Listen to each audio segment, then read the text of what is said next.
Hey everyone, welcome back. Today we're tackling something that I bet a lot of you have been wondering about. Okay. How do dividend growth stocks perform when inflation is high? Mm-hmm. Like we're seeing now. Right. You've sent over some really interesting research on this. Yeah. It covers different periods of high inflation, Uh-huh. and it digs into the factors that really make a difference. Okay. I'm excited to dive into this with you. Great. There was one thing in the research that I found really surprising. Oh, It challenges a common assumption about these stocks. I'm curious to hear about that. Yeah, we'll get to that. Okay. But first, Yeah. maybe it would be helpful to level set on what exactly defines a dividend growth stock. Yeah, good point. It might seem obvious, Right. but let's make sure we're all on the same page. Yeah. So what are we really talking about when we say dividend growth stock? Exactly. It's more than just a company that pays dividends. Right. It's a company with a demonstrated commitment to consistently increasing those payouts over time. Oh, okay. Interesting. This consistency suggests a business that's not only profitable, but also confident in its ability to continue growing Right. with strong financials to back it up. So it's a signal of financial health Yes. and a commitment to sharing profits with investors. Exactly. That's got to be appealing when inflation is eating away at everyone's purchasing power. Exactly. Investors are often drawn to dividend growth stocks because they offer the potential for both income Okay. and a hedge against inflation. Makes sense. But as your research highlights, Yeah. it's not as simple as assuming these stocks always thrive during high inflation. Right. History paints a more nuanced picture, Absolutely. say, for sure. And you've given us a fascinating journey through three major inflationary periods to examine. Right. Let's start with the 1970s. Okay. That era of stagflation, Yeah. high inflation, and slow growth. A nasty combination. What happened to dividend growth stocks then? That's a great starting point Yeah. because the 1970s really tested the resilience of these stocks. I bet. It was a turbulent time, Yeah. particularly with the oil crises driving up energy prices Uh-huh. and hitting companies that lacked pricing power. Right. That makes sense. Yeah. If a company can't raise prices to keep up with inflation, Mm-hmm. it's going to squeeze their margins, Yeah. making it harder to increase those dividends. Exactly. So were there any bright spots during that decade? Even amidst the challenges, Okay. we see some sectors performing relatively well. Wicked. Energy companies, for example, Oh, okay. benefited from those rising oil prices. Right. And consumer staples companies, Mm-hmm. those providing essential goods Mhm. like food and household products, Right. generally maintained strong demand, Right.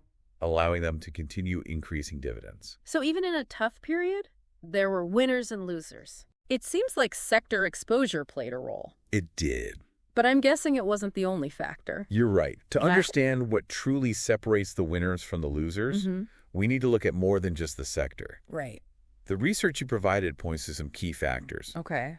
that determined which dividend growth stocks thrived even during the stagflation of the 1970s. Interesting. But before we unpack those, Yeah. let's move on to our next historical stop, Okay. the early 1980s and the Volcker shock. Ah, yes, the Volcker shock. Yeah, The Federal Reserve slamming on the brakes to tame inflation right. by aggressively raising interest rates. Bold move. How did that impact dividend growth stocks? It definitely created a volatile environment. Yeah, I can imagine. The sharp rise in interest rates triggered a recession, Right. sending shockwaves through the stock market. Uh-huh. Amidst that turmoil, though, Yeah. dividend growth stocks became a relative safe haven for some investors, especially as bonds were getting hammered by those rising rates. Right. The reliable income stream from dividend growth stocks looked pretty attractive. Okay.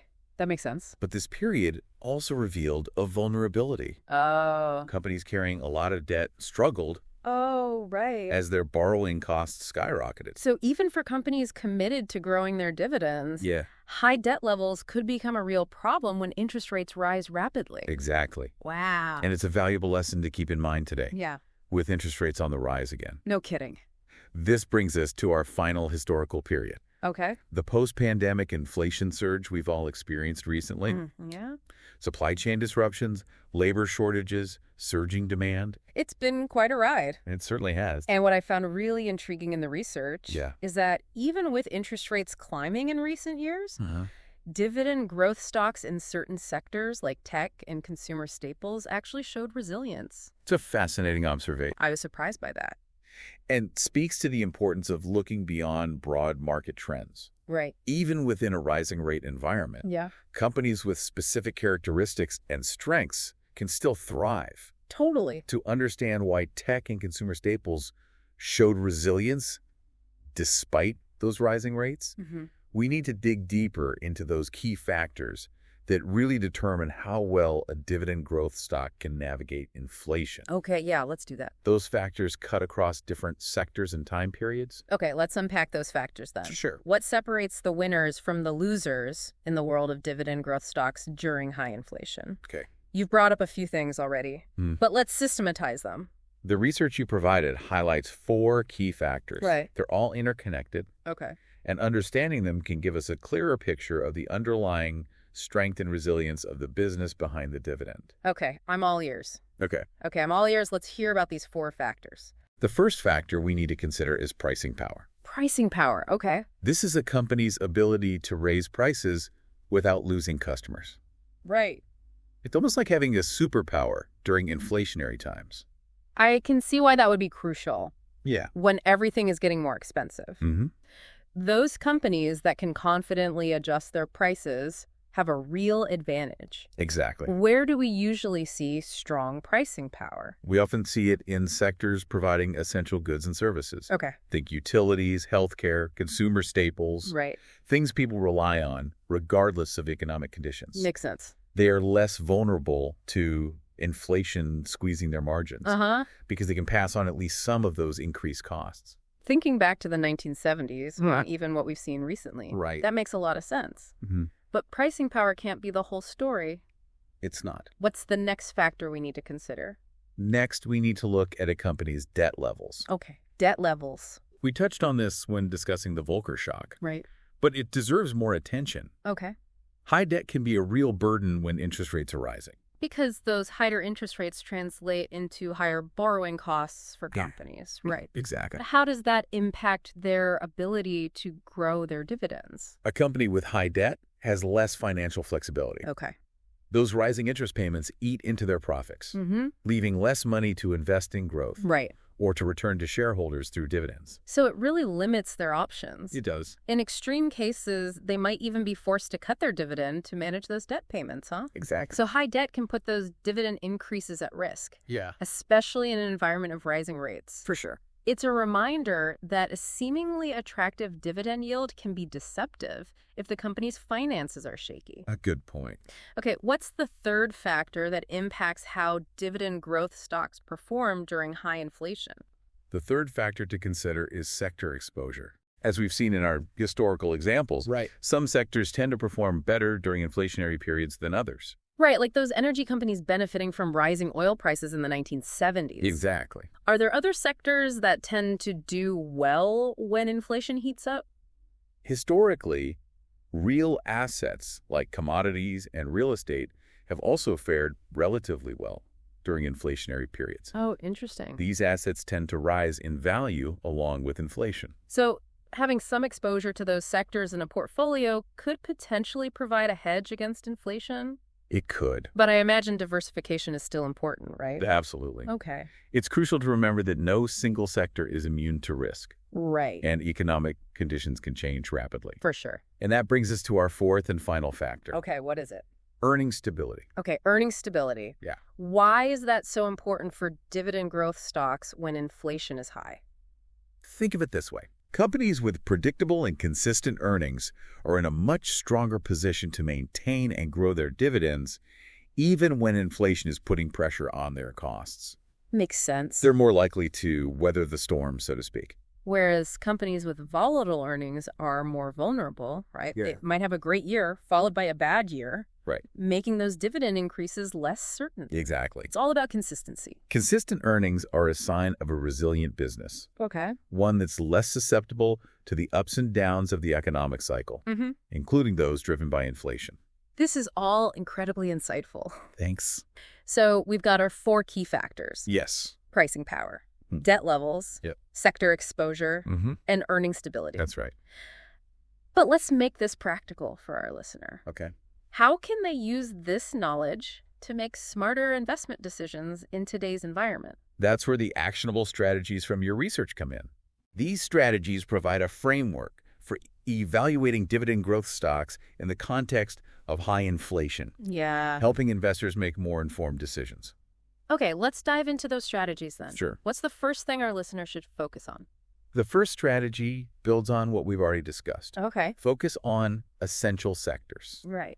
Given their role in providing necessary goods and services, Mm-hmm. these companies often have the pricing power we talked about, Mm-hmm. allowing them to better navigate inflationary pressures. So prioritizing those sectors that are less likely to see demand drop off even when prices are rising Exactly. makes sense. What's the next strategy? The next strategy is all about looking beyond the surface. Okay. Don't just chase high dividend yield. Okay. Evaluate dividend growth rates. That's an important distinction. It is. A high yield might seem tempting, Yeah, but it could be a red flag if the company isn't consistently growing those dividends. exactly. So we're looking for sustainable growth, not just a flashy number. Precisely. Okay. Strong dividend growth, particularly over a long period, is a better indicator of a company's financial health and its ability to keep those payouts coming, Right. even when inflation is a concern.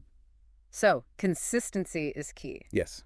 What's the third strategy we should keep in mind? This one reinforces another factor we've already discussed. Okay. Assess balance sheet strength. Balance sheet strength. Okay. Favor companies with low debt and high free cash flow. Okay. This is particularly important during uncertain times when inflation is unpredictable. Right. We've talked about how high debt can be a problem when interest rates rise. Yeah. But what about free cash flow? Yeah. Why is that so important? Free cash flow is the cash a company has left over after paying its operating expenses and capital expenditures. Oh, okay. It's essentially the money they have available to invest in growth, pay down debt, Right. or return to shareholders through dividends. Makes sense.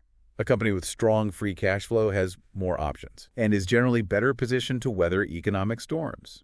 So it's a measure of financial flexibility and resilience, Exactly. low debt and high free cash flow. Got it. What's the final strategy to round things out? The final strategy is a classic piece of investing advice, Okay. and it holds true whether we're talking about dividend growth stocks or any other investment. Okay. Diversify across sectors. Diversification. Never put all your eggs in one basket. Exactly. But why is that particularly important when it comes to dividend growth stocks and inflation? Because even within those essential sectors, Mm-hmm. economic conditions can shift. Right. Some sectors might be more affected by inflation than others, Yeah. and diversification helps mitigate that risk. Makes sense. By spreading your investments across different sectors, Uh, you're less exposed to the ups and downs of any single sector. so it's like building a diversified team of dividend payers, Yeah, each with their own strengths to handle different economic conditions. that's a great analogy. So we've talked about these 4 strategies. Yeah. Focusing on essential sectors, prioritizing dividend growth over yield, Right. assessing balance sheet strength, Okay. and diversifying across sectors. Yeah. Investors can use these to build a portfolio of dividend growth stocks. Exactly. It's well positioned for a high inflation world. It's been a fascinating journey through those historical periods It has. and a deep dive into the factors that really matter. I feel like we've gone from a general idea of dividend growth stocks to a much more nuanced understanding of what makes them thrive when inflation heats up. What's striking to me is how your research manages to bridge historical analysis with practical advice. Yeah. It's not just about understanding what happened in the past, Right. but about applying those lessons to make more informed investment decisions today. Absolutely. Yeah. And I think we've given our listener a lot to think about. For sure. But before we wrap up, Yeah. is there a final thought-provoking question we can leave them with? I think there is. Okay, what is it? We've discussed 4 powerful strategies for navigating the world of dividend growth stocks during high inflation. Right. But if our listener had to choose just one of these strategies to prioritize right now, Okay. which one would it be and why? That's a great question. Yeah. It really encourages our listener to consider their own circumstances, risk tolerance, Right. and investment goals. Exactly. There's no one-size-fits-all answer. Nope. And thinking through that question can lead to some valuable insights. For sure. Investing is a personal journey, It is. and understanding these strategies is just the first step. Right. Applying them in a way that aligns with individual needs and goals is what ultimately leads to success. Couldn't agree more. Well, folks, there you have it. Another deep dive's completed. We hope this exploration of dividend growth stocks and high inflation has been helpful. Yeah. We've covered a lot of ground. We have. But remember, knowledge is power. Understanding how these stocks have performed in different economic environments and what factors drive their success can help you make smarter investment decisions. Absolutely. And remember, the most rewarding investments are often those made with both knowledge and a clear understanding of your personal goals. Well said. Until next time, keep learning, keep exploring, and as always, happy investing, everyone.